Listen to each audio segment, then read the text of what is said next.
watching at home, welcome to the Laguna Woods Democratic Club. And now Joel Goldstein, who is himself a former professor and who did all the organizing to get Professor Chambers to speak to us tonight, will introduce her. Thank you, Joel. I'm on the program committee, and several months ago we were talking about all the threats to democracy that are going on in this world, and we decided we should have a program about that. And we wanted a program that dealt with more than what's going on, that would delve into why it's happening. And we are fortunate that we've located a world expert on threats to democracy. Professor Simone Chambers is the chair of the political science department at the University of California, Irvine. And she has looked into this both historically and internationally and written several books about it. She seeks to understand what these threats to democracy are, and she is going to speak to that tonight. As an aside, I might mention that we both share a fascination with the messages on protest signs. I noted that she said that in one of her talks. Without any further ado, Professor Simone Chambers. Well, thank you very much for the invitation to speak to you this evening. I'm going to talk about threats to democracy, but before I do that, I want to say just a few words about my approach and my research and the kind of work I do on democracy. So this is my new book. It's not really a plug for the book. It is an academic book. It's not a popular book, so I'm not asking you to go out and buy it. But as you see, the topic, first of all, I love the cover. The topic is contemporary democratic theory. So I'm a theorist, and that means that even though I am in a political science department, indeed I am the chair of the political science department, I'm really more as a trained philosopher than a social scientist. And I have been spending the last 25 years studying democracy. And in studying democracy, I do look at actual democracies, and tonight I'm going to have some facts and some evidence, and maybe a few, maybe not numbers, but anyway, certainly facts and evidence. But I really start from this philosophical position of asking about the idea and ideal of democracy. That is, I'm interested in the philosophical justification, why democracy versus autocracy or meritocracy or technocracy. And I am a trained philosopher who works in ideas. So this is a little bit of a disclaimer. So I'm not going to be able to tell you, for example, like whether Jim Jordan's going to get those 20 votes, but I probably can tell you why it would be bad for democracy if he did get those 20 votes. Okay, so let me start. As a philosopher, we love distinctions and we like clarity in distinctions. So what I'm going to talk about tonight is just a very simple set of distinctions between three concepts: partisanship, polarization, and radicalization.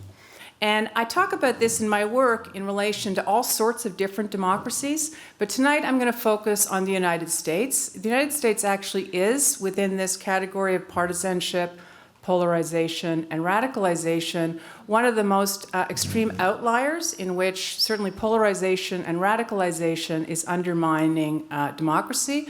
I'm sure many of you know that the United States has, for the first time, there are many indices to measure democracy, Freedom House, for example, and VDEM, a number of others. And for the first time ever, the United States has been scoring below the kind of top level. And part of it has to do with problems of polarization and radicalization. But as I say, I'm interested in these concepts really as general concepts for evaluating democracy. So let's start with partisanship. And here, maybe what I'm going to say, maybe for some of you it won't surprise you, but for some of you it might surprise you. Actually, for a club full of Democrats, it shouldn't surprise you. But I am a big fan of partisanship. So I find it, so a lot of people say the problem in Congress now is partisanship or a failure of bipartisanship and so on. But actually, it's really important that we have partisans. Every person in this room is a partisan, and you can't really have a democracy unless you have people who fight for a cause. Because basically, the fundamental or first definition of partisanship is that you have a cause, you have something that you care about, you fight about it, and you take a side. And in our modern democracies, particularly with pluralism and disagreement, it's impossible, it's just impossible that there would be some kind of collective concept of the public good in which everybody would agree and it would be some impartial thing that we would pursue. There might be some very general principles that one could think sort of all Americans would agree with, some very general ideas maybe of human rights or in the Bill of Rights, but even that we would all disagree about how they're applied. But it's not possible because of pluralism and disagreement to have a common good. But it is important that we all actually adhere to and believe in a common good. So we join parties. We say this party articulates this common good that we really think is important, or this view of justice that we really think is important, or this party does. And so democracy can't exist without partisanship, both for philosophical reasons, because we have pluralism and disagreement, so we have to take sides on things, but also at an institutional level. That is, you can't have democracy without parties. And I think that parties in Congress or parties in parliaments and so on, they are elected on an agenda. And sometimes there are questions that require bipartisanship or you need compromise, but sometimes parties are elected on an agenda and they should try to pursue that agenda. And so one of the things that I find problematic in the contemporary debates and contemporary rhetoric is this idea that partisanship is the problem. But the fact of the matter is that all liberal democracies have parties. All liberal democracies have people elected who pursue the agendas of parties, and not all liberal democracies are in crisis or have problems or are like our Congress, completely frozen or dysfunctional. So now you might think, and it is true that part of my pet peeve is maybe semantic. That is, I think people are using partisanship, the word partisanship, to really talk about something else. But I do find it problematic that to be a partisan somehow is something negative these days. So I want to then switch that the problem in the United States, in the American democratic system, is not that there are parties. It's not that there are partisans, people who feel very strongly about their political issues. It's two things that come together. One has to do with the very peculiar and particular constitutional structure of the United States. It has to do with, first of all, a two-party system, but also a system in which, from the Constitution, there are many, many veto points, and also because of, as we know, federalism. So it's possible that because of in the Electoral College and the Senate and so on, that it's possible for minorities to be able to veto or to block legislation. So it's that combination of the institutions of the American Constitution connected with polarization. So partisanship and polarization are two very different things. Partisanship, as I say, is just you have a cause and you join other people with the cause, and you have a party, and that party organizes your cause and articulates an agenda and has certain policies that they push on a legislative agenda. Polarization has a couple of definitions, but there are two primary definitions of it. The first is it's ideological. Polarization means that people move to the poles in ideology, and the middle gets empty. So people on the right have their views become more extreme, and people on the left are more extreme, and there is a vacuum in the middle, having to do an ideological vacuum in the middle of moderate views. This is not, I would argue, the primary problem or the primary problematic polarization in the United States. It is true that the parties in Congress, you have seen ideological polarization. That is, it is true that in Congress you see a move to the right and a move to the left, and fewer people, not nobody, but fewer people in the middle. So there is this ideological polarization. You do not see that on the part of voters.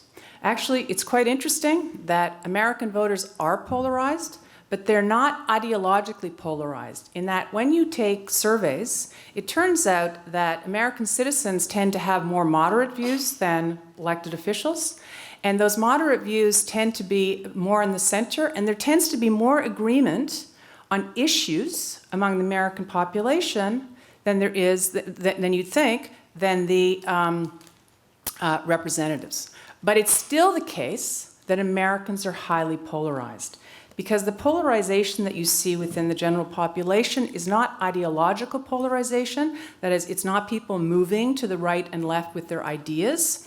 It's affective polarization. And affective polarization means that you identify more and more with your party, and with not with necessarily the content of your party, but just your party. And so what happens is you see this all sorts of cleavages and divisions kind of becoming collapsed into party identification. So that all sorts of, when people try to think about the policies they like or the issues they believe in, it all gets folded into an us and them kind of dynamic in which the actual ideological content becomes less and less important. And so what you see this in surveys, there's a bunch, I mean, some of these I'm sure you're very familiar with. The one that people always love to cite in the press is that I think they started asking this question sometime in the 60s or 70s. What do you feel like if one of your children married somebody from the other party?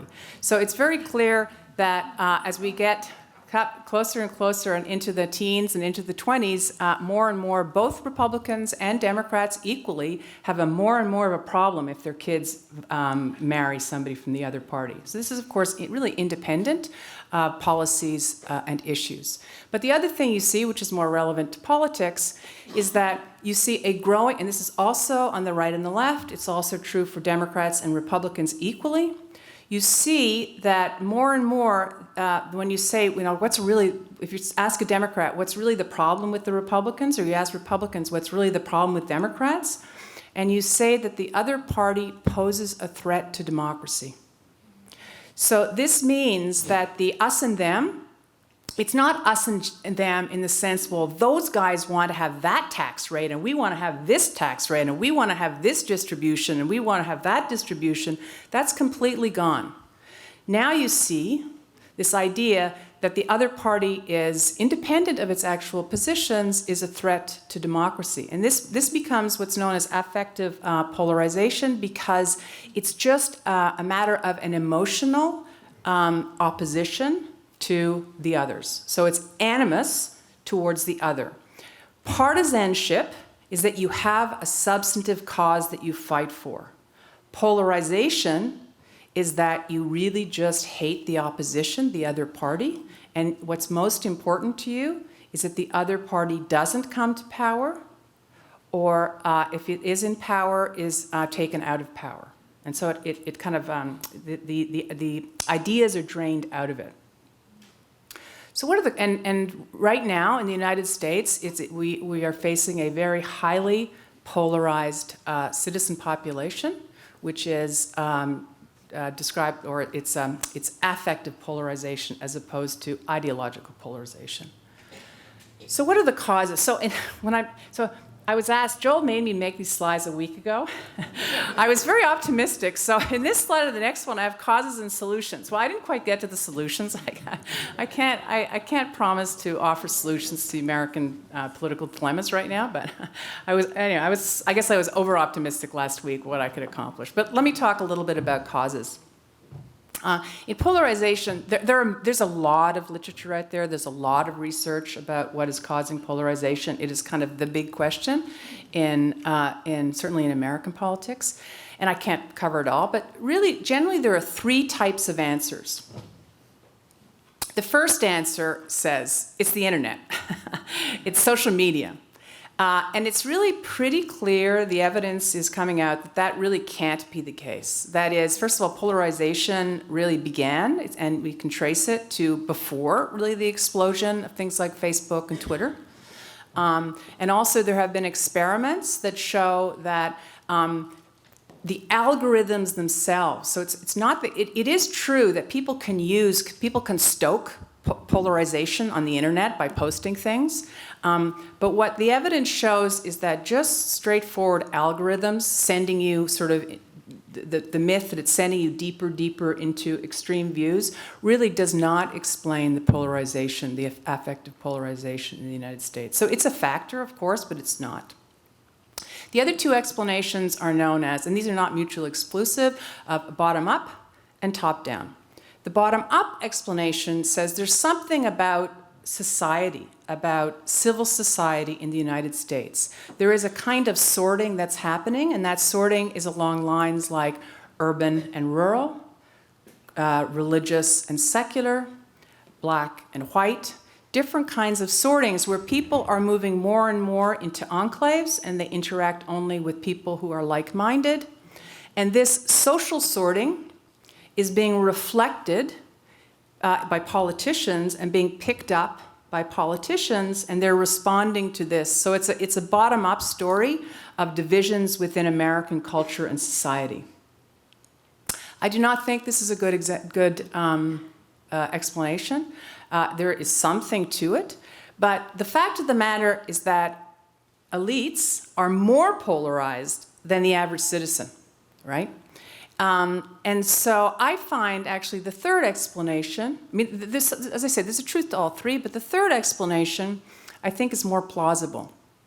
And that is that it's political elites who are actually using rhetoric to construct and to push polarization. And so that construction is that because sometimes it's much easier to argue on an us and them kind of dimension than it is to raise complicated issues of policy. And there are certain aspects, which I'm going to talk about in a second, of American politics, which makes it even more tempting, if you will, to present politics as an us and them polarized view. And we'll see the internet does play a little bit of a role here. So this leads to, so what we're seeing is we're seeing a rhetoric, and in this sense, we are beginning to see an asymmetry in the story I'm telling. And the asymmetry is that Americans in general are highly polarized. The parties in Congress are also highly polarized. The polarization in Congress is both affective and ideological. The polarization in the part of the public is primarily affective. And that affective polarization of the part of the public is being weaponized. That is, it's being partially constructed and used by elites to push agendas. And one of the things that you find, although Americans are just generally more polarized, there is a way in which Republicans are more insulated in their polarization than Democrats. And this leads to the third category of radicalization. And so polarization is bad. Actually, I'm just going to go back for a second to the causes and solution. Polarization is bad. It makes politics dysfunctional. It makes it, at a social level, very difficult to talk to for Democrats to talk to Republicans. It makes Democrats very nervous if somebody is wearing a MAGA hat, or maybe it makes Republicans maybe not so nervous to talk to Democrats, but it just makes it very difficult.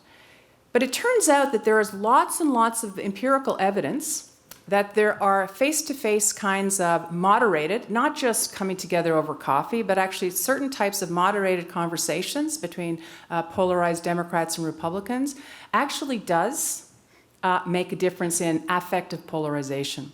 And one of the reasons why it makes a difference in affective polarization is that much of affective polarization on the part of ordinary citizens is driven by stereotypes of what you think the people of the other party believe, right?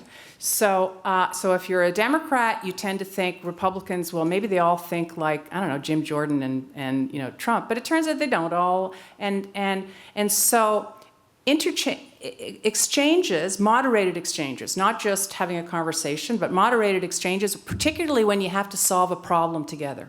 Right? So you have some kind of a community where you need to come together and you need to solve a problem.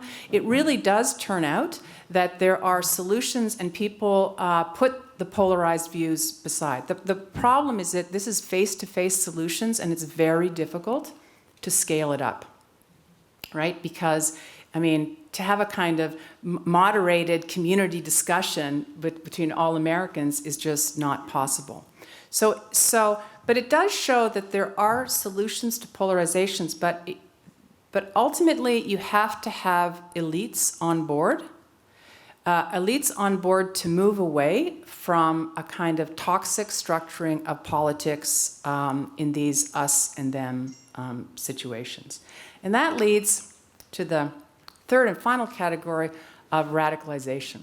In my work, I argue that polarization is bad, but it's not disastrous. So all actually democratic, liberal democracies right now are slightly more polarized than they were say 20, 30, and 40 years ago.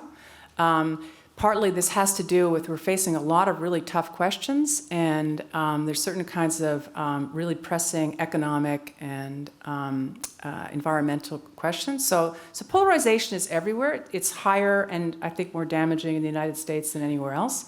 But I don't think polarization, even a certain kind of gridlock in Congress, really, it's bad and it's not good and we don't get things done, but it isn't a full-on threat to democracy. The full-on threat to democracy comes from radicalization. And radicalization is an extension of polarization, and I'm going to give you a definition. This is from an article in the American Political Science Review, published in 2019. So radicalization is when the determination to exclude the opposition from power. So polarization is that you just want the opposition not to come to power. That is, it's a kind of demonization or of the other. It is animus towards the opposition. It's when the determination to exclude the opposition from power, polarization, is so intense that one is willing to bend the rules, ignore norms, and pursue strategies that would seem off limits in normal times. So that is a threat to democracy. So not polarization, but the radicalization of polarization, where you think that the others is such a threat to democracy that you're willing to break the rules. Now what's interesting is both Democrats think this about Republicans and Republicans think this about Democrats, right? So there's lots of evidence to say if you ask Democrats, like, is there any situation in which you could imagine, not following the rules? And the answer is yes, when democracy has been stolen from us. And when you ask Republicans, can you imagine any situation where you could break the rules? And Republicans say yes, when democracy is stolen from us. But here's the difference. And this is why there are two sets of rules that people are willing to break. One set of rules has to do with procedural rules of democracy, but a second set of rules, and this is the ones that I'm most interested in, are rules about telling the truth and accuracy. And so what difference is, even though both Democrats and Republicans worry that the other side is going to steal democracy, some Republicans, I'm not saying all Republicans, but some Republicans have actually used the internet and others to argue falsely that the Democrats have stolen democracy, right? So that the election was stolen in 2020, that there is election fraud all over the place, that people are dumping ballots, that there's all this corruption in mail-in ballots. These are fabrications. So these are violations of the norm of truth and truthfulness, right? In order to convince citizens that democracy is being stolen. So it's just not possible that so many people in the United States could just know that it was false, that the election was stolen and not believe it. That is, so the culprit here was the violation of norms of truth, which then underpinned violations of norms of democracy. So now we see not only, so you have the lies about fraud and so on, and that is leading to actions. So actions like undermining the bureaucracy that validates the votes in the end, questioning, asking for redos, going to court, and so on. So in the case of radicalization, what you do see is you see an asymmetry in the willingness to actually break rules, procedures, the rules of truth and truthfulness, and certain rules of democracy on the part of certain actors. And this is a serious threat to democracy, as we know from 2020. And so from my point of view, it's really trying to look at the causes and solutions to radicalization. I don't really have the solution to radicalization. I don't. There are many people who argue about the causes. One argument, which is now actually, I believe, a bestseller, it's called Minority Government. It's Ziblatt and Levitsky's new book. It's called Minority Government, something like that anyway. So their argument is this. Their argument is that the Republican Party is faced with a serious challenge in the changing demographics of the American voter. And that those demographics are changing, that is, you have young people, you have more immigrants, and so on. And just the kind of trajectory of American voters looks like, really, we should be, electing Democrats forever and ever. Okay. So the Republican Party has two choices, and they talk about historically how many parties facing demographic changes have faced this. Either you have to change your policies to try to get new votes, or you got to try to undermine the system to stay in power in other ways. And either parts of the Democratic Party or some parts of the Democratic Party have chosen the second strategy, and that is a strategy to try to hang on to minority power. They will be a minority, straight up, if you look across, without breaking it down into states and so on and so forth. It does look like they will have minority, only be able to get minority of the popular vote. That's the word I was looking for. But then what they do is that they play shenanigans with the rules, and now we see more and more. And part of those shenanigans are just being able to hold on to using minority power, both in Congress and Electoral College and so on, but also more and more coming closer and closer to the radicalization and just breaking the rules of democracy in order to change the playing field. And the cornerstone of that strategy, the absolute necessary, absolute cornerstone of that strategy is communication and information. That is, to be able to convince people about falsehoods, because it turns out that Americans, everybody, right or left, they love democracy. And they really want to hold on to democracy. And they love the Constitution. They really want to hold on to the Constitution. So the radicalization depends on convincing a lot of people that it's being stolen from you, falsely, that is falsely convincing people, or that falsely saying that it's been stolen, in order to justify the breaking of these norms. Solutions. I think the 2024 election will be a test, both of my theory and I think of American democracy. It's going to be a test starting with information. That is, so in 2016 there was a terrible. We kind of all woke up to this moment of false news. Fake news, and it really came to many people as a complete surprise. There was no monitoring. There was a lot of terrible stories about information pollution. We've actually done a really good job, believe it or not, because I also write about the internet. We've done a really good job of improving it from 2016 to the 2020 election. There just was way less fake news. There was a lot of lies, but it wasn't. It was a different kind of. It was actually mostly. It wasn't the internet. It wasn't social media. Actually, it was national networks like Fox News and stuff. But we are gaining more and more information and about communication and about how to stop falsehoods from spreading. So the first thing that is going to be a test of the 2024 election is just information. People getting the true facts about, say, voting procedures and so on and so forth. And the second, of course, is voting. People are very worried about voting. And so there is a lot of scrutiny on both sides about the rules of voting. And so that, too, will be a test to the radicalization. And that's it. Thank you. And I'm sure you have lots of questions. Recently, there's been an awful lot of writing articles and TV appearances by experts on fascism. Ruth Ben-Gia, Timothy Snyder, Paxton. They have laid out a series of strategies and steps that characterize the transition, the rise from democracy to full-blown fascism. How does that fit your analytic structure? Okay, so part of the story I told is part of a larger view I have about what I actually call creeping authoritarianism. Creeping authoritarianism, it's also democratic backsliding.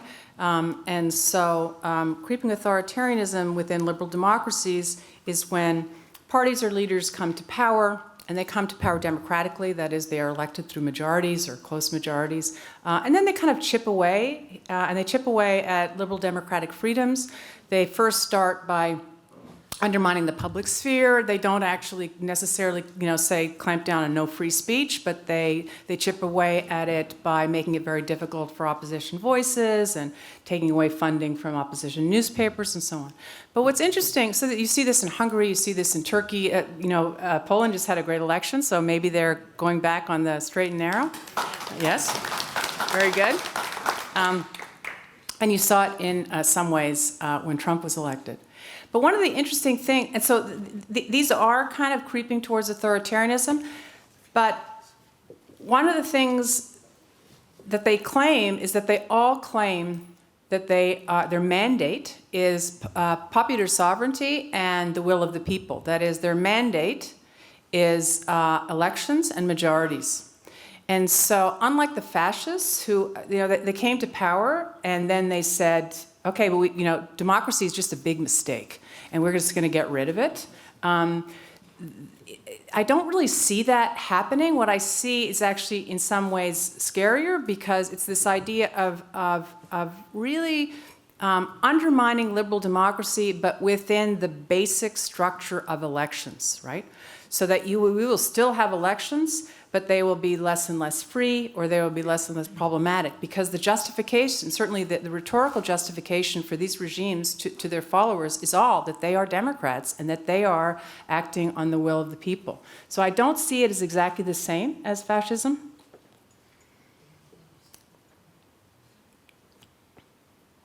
Oh, yes, so, sorry, finished? Okay. So here's a quickie. I think you ready to cover. What about X? I assume that means the former Twitter, but you talked about that. You covered that, right? Pretty much? No, I can, no? Not Elon Musk. There is no filter for that at all. You can say anything. That's why he bought it. So, but what is the question? What's the role of mediation, lack of mediation, disinformation, deplatforming, etc., to the analytic structure you have? Right.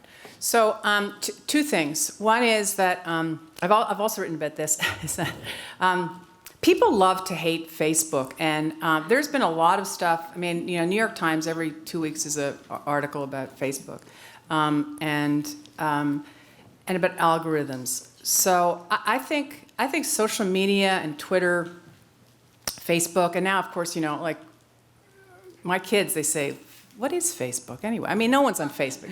It's we're past that. We're TikTok. Actually, we're past TikTok. But I think that you have to make a distinction between the problems of algorithms and the problems that are generated by the profit structure of these platforms versus politically bad actors using these platforms. And from I really feel strongly that the problem is not the algorithms, it's the politicians and the way they use them. But in the last election, the two areas where there was most disinformation was about voting and about COVID. And really, it was Fox News more than Twitter. Twitter, first of all, is not really that big, believe it or not. I mean, it's very elite, so it has a lot of opinion formers or opinion leaders, but it's not really like Facebook, which is. But it was really so. Sorry. So I think it's dangerous, but I think the source of the danger are people with political strategies who use it in this way, not the algorithms. And so we need to do lots of content moderation and exposure and exposing and publicizing the sources of the information and of course the falseness. So Twitter is just not what it used to be. Or X. I'm on all these platforms, right? I love the internet. I'm on Blue Sky. Anybody wants to go on Blue Sky? It's great. It's really fun. Anyway, Twitter just doesn't have the kind of oomph it had, and Elon Musk has, done it, so it doesn't have that kind of power. So it's a problem, but all democracies have always had a problem of misinformation and propaganda, always. The internet has made it more difficult, but not impossible, I think, to combat.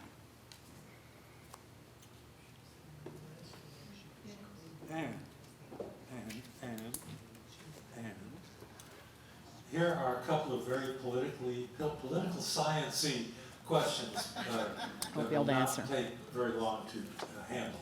First of all, what is your definition of elites? And please address the dichotomy or the difference between democracy and republic. Which what's the difference, I guess? Okay. So, yes, by elites, I mean, in this particular context, I mean political elites. So I mean representatives. I mean people who are running for office. People who have an interest in gaining political power. I mean, there are other kind of elites. We have artistic and cultural elites, but primarily I meant that. And so, in the argument that I presented, polarization and radicalization is a political strategy that is consciously adopted by political entrepreneurs who want to gain power, that is, who want to gain power in Congress. So the question of Republican democracy, and so I teach a whole class on that. We could go to the Federalist Papers. I would love to. It's a bit of a trope in the modern. So it is true that in the Federalist Papers, Madison and everybody else, they said we hate democracy. Oh my God, we don't want a democracy. We want a republic. But they meant democracy in quite a different way than we use it. And what they meant by a republic is what we would actually call a democracy. So their view of democracy was what they said, look, we don't want a democracy like Athens. So Athenian democracy was direct democracy, in which every citizen was allowed to vote on legislation, and even the best part of it, which I've studied a lot, is that the agenda-setting assembly, which was 500 people, it was drawn by lot. So it's as if you got a letter. It's like our jury system, but you got a letter. You say you have to run the Department of Labor this year, so it was very participatory. And all the jury, everything was direct and participatory, but it did have this tendency of having a kind of mob rule, because there were no filters and there was no checks and balances and so on. So the republic, as it was conceived, it was res publica, that is the people's affair. Madison referred to it as popular government, so it was an idea that it was for the people, but rather than be institutionally structured like a democracy, which Madison felt what it was just going to be the majority ruling, and the majority was going to be the people who have the least amount of money, and all their policies were going to be just to sort of take away the property of the rich. Instead, we're going to have an institutional system in which you have all these different forces sort of checking and balancing of them, and the result was going to be policies that were in everybody's interest. And it was going to be a popular government which was responsive to everybody. So that too is an ideal of democracy, because the cornerstone of democracy is responsive government, that we have government that responds to the cares and concerns of citizens.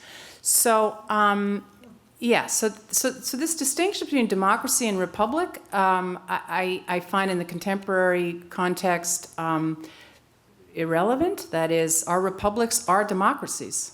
And the cornerstone of a democracy in the modern world is equal political power. It is not elections. I mean, that is one way of sorting it out, but you can have other ways of doing it. One person, one vote. And political equality are the, and you know, Madison also, for citizens, had that as the cornerstone of the Republic, Res Publica, the people's affair. Well, it's funny that you should mention Madison in the Federalist Papers, because I have 3 historical type questions here. So first is remember the old TV show You Were There, You Are There? Well, maybe you're not old enough, but so if you could go back to the 1780s and talk to the framers. What, the framers, what would you say or contribute, think about their failure to mention or deal with political parties? And so let me just follow that on, and I'll just do the questions. You can deal with them as you like. Is our current acute situation out of the ordinary, or is it close to normal for our country? And can you apply your framework to any other period of American history? If so, how was the crisis resolved? Those are hard questions. So, and I'm not really the best person to answer those questions. I will just say, although the first one is a question I ask my students, because I teach the Federalist Papers and the Constitution. I say, if you could change it, and they all say the same thing, deal with slavery. So, but it is true that Madison didn't like parties, although he had a different view of parties. So he didn't like factions. And he thought that factions would, just try to kind of win by any means. But modern parties, because modern large big tent parties aren't really like factions, because modern large tent parties are bringing all sorts of different people together. And so the agenda that is finally kind of developed is broader than a faction. But it is true that if I had to change one thing in the American Constitution from the beginning, I mean, there's so many things, because it would actually be Article 5. I think one of our biggest problems is that we can't change the Constitution. It's just almost impossible to change the Constitution, and right now we have a Constitution that really is holding us back. It's somewhat dysfunctional institutionally, and so yeah, I would do that. I would. I would change. It's hard. It's, What is Article 5? Sorry, the amending formula. Amending. How do you change the Constitution? Sorry. So, you want to say anything more about that, or are you No. ready for the next Yeah. challenging question? Thank you. So, just dipping back a second to the democracy versus Republican issue, and think of the Constitution. The Constitution guarantees what's called a Republican form of government.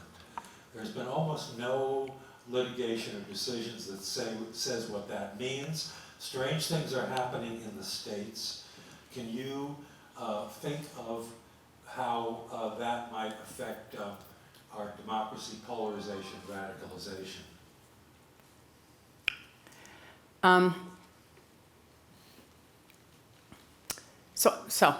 So there is a history of republicanism. I mean, that's political philosophy. That's my stuff, right? We could go, back to Polybius, but the beginning of republicanism, I'll try to make this really short, is with Aristotle.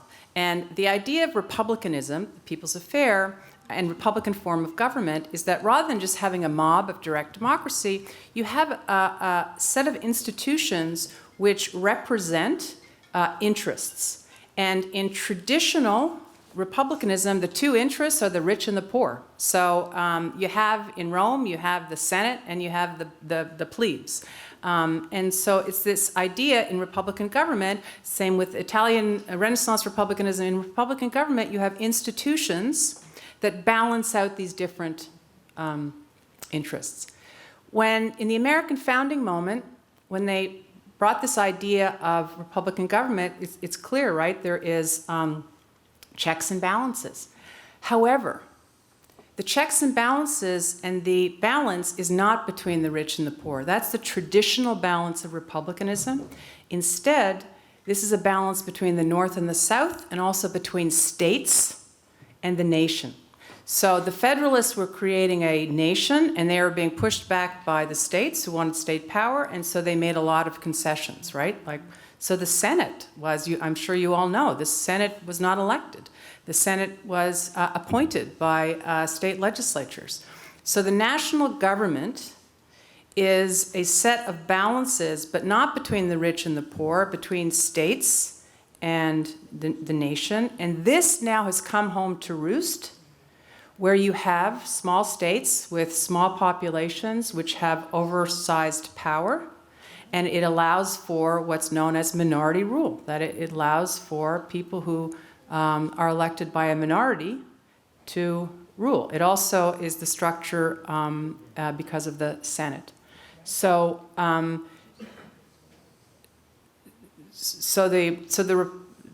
the Republican form of government is checks and balances, but now we are having a problem with the ways in which those checks and balances were conceived, of coming out of these very strong states having to come together, and it's a big problem. This question, I think, will take off just from where you've just been. It's maybe the flip side of what you just said. Do you think that the 50+1 theory, in other words, majority rule, has added to polarization? You've indicated, we all know that there's an awful lot of minority rule, minority veto. Is it disenchantment with the lack of adherence to it, the lack of its real manifestation? And related to that, what about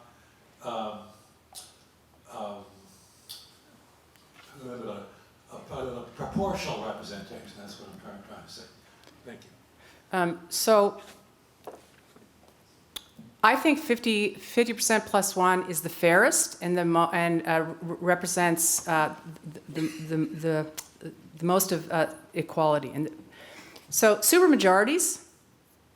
People think, oh, supermajorities are great because it makes people compromise, right? But actually, it's turning out there's no compromise going on. What supermajorities do is it gives power to a minority. So rather than think about it as, well, you need to have 60% of people supporting it, no, what you really see is you only have to have 40% of the people that can make the decisions. So if you think about it, the fairest is 50+1, in which, because anything more than 50+1 gives power to a minority, always.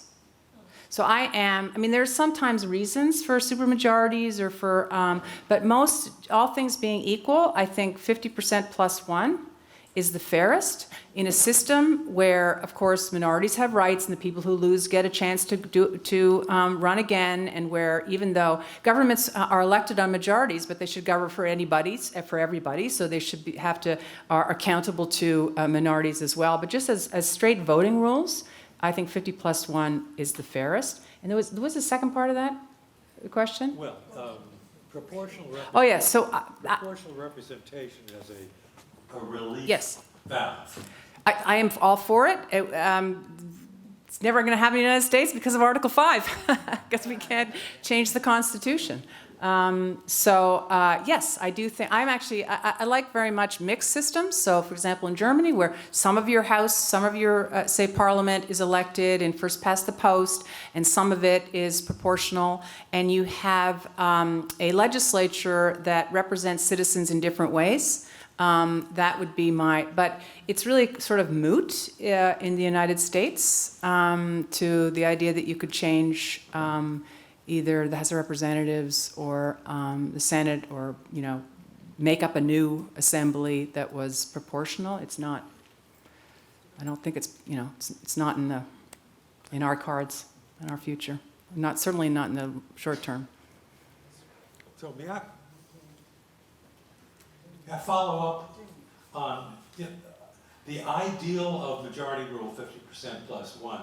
Question is, has the gap between that ideal and goal and the reality of minority veto, minority dictation, and the growing failure to accept as a rule of the game majority rule 50% plus one contributed to polarization and or radicalization?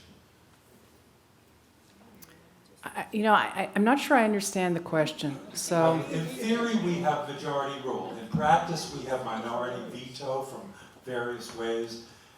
Does that gap between the ideal and the practical disenchant and upset and anger people and contribute to polarization? so actually, okay, so I'm not sure if this answers your question. So one of the things I also write about is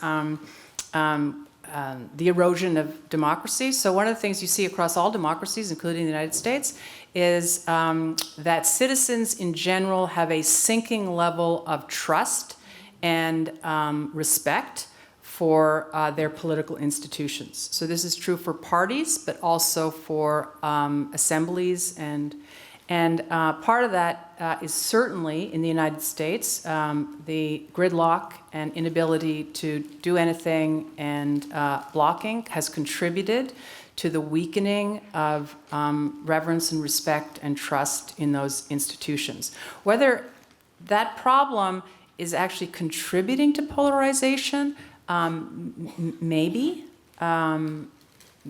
Certainly some kinds of shenanigans that are going on in Congress makes people on both sides think the other side doesn't care about democracy.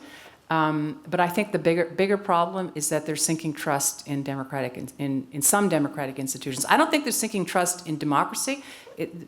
Across the globe, people still love democracy. It's like the most popular value of anything over justice, freedom, all that democracy is. But it's really interesting. If you look at global value surveys, everybody loves democracy, but they hate their own democracy, right? And democracy is great, but ours is doing a terrible job. And that has to do with representatives who are out of touch. An idea of corruption, the fact that in all liberal democracies, the people who are elected are from a class of money and power. That is, there's one person, one vote, but the access to running for office is deeply skewed.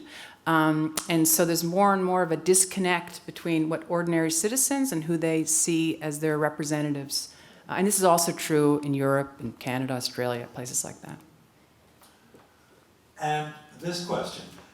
Looking back at the causes of polarization and radicalization, no, you're not a brain scientist, a brain biologist, a psychologist or psychiatrist, but I'm sure you've read some of what's going on in those fields. As an explanation of that, and the well-known now confirmation bias and cognitive dissonance factors, and the rush that people get from being in and part of a cult or a group that reaffirms what they have to say, and the good old Dunning-Kruger syndrome, that those who know the least about things tend to think that they know the most.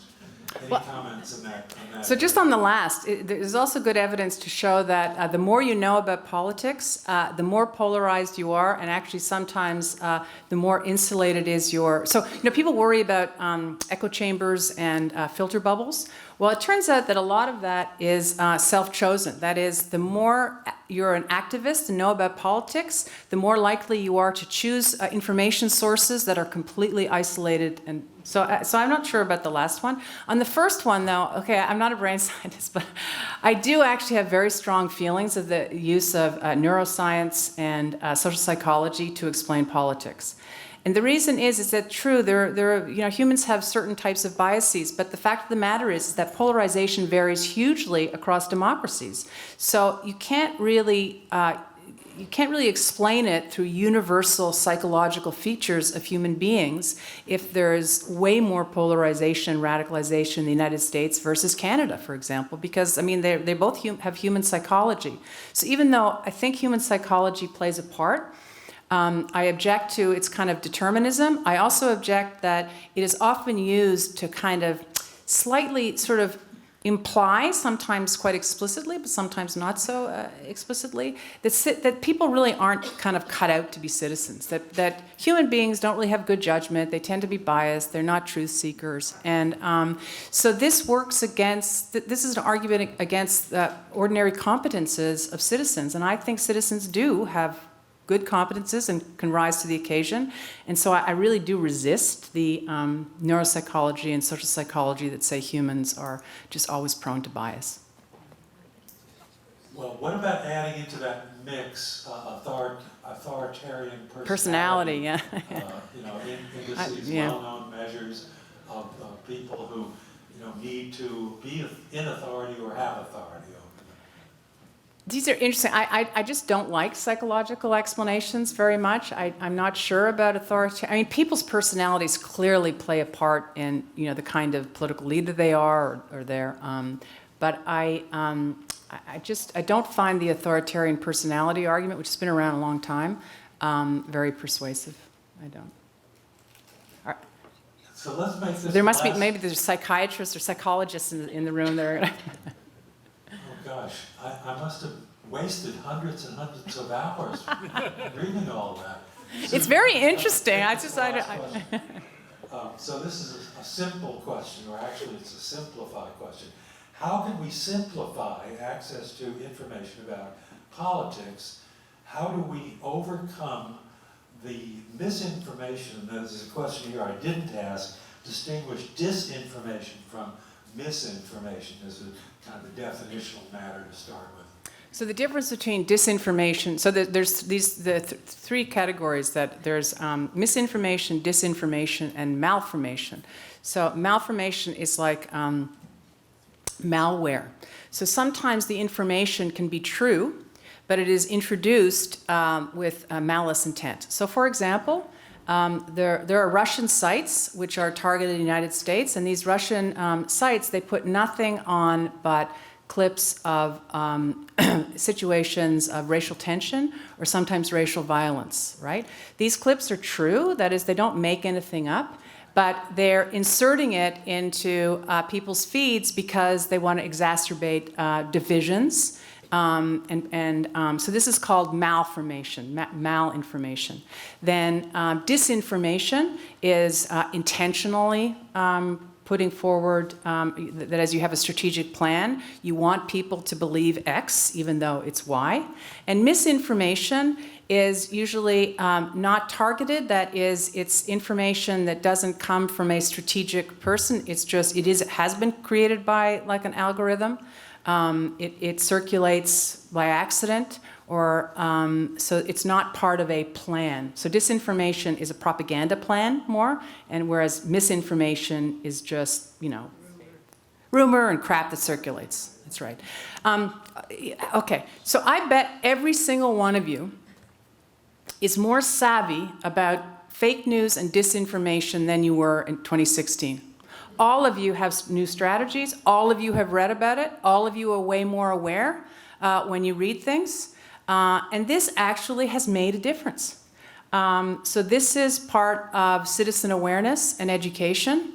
about disinformation. And it turns out also disinformation is something that people across the board are worried about. So there are many strategies, but I think the most important strategy is a kind of educative strategy of internet literacy and propaganda literacy. And I think we have become kind of consumed with the problem of disinformation, and we have all become better educated and better able to identify it. I mean, you know, the perpetrators are getting cleverer and cleverer too. But we're kind of on the case since 2016, where we weren't even on the case before that.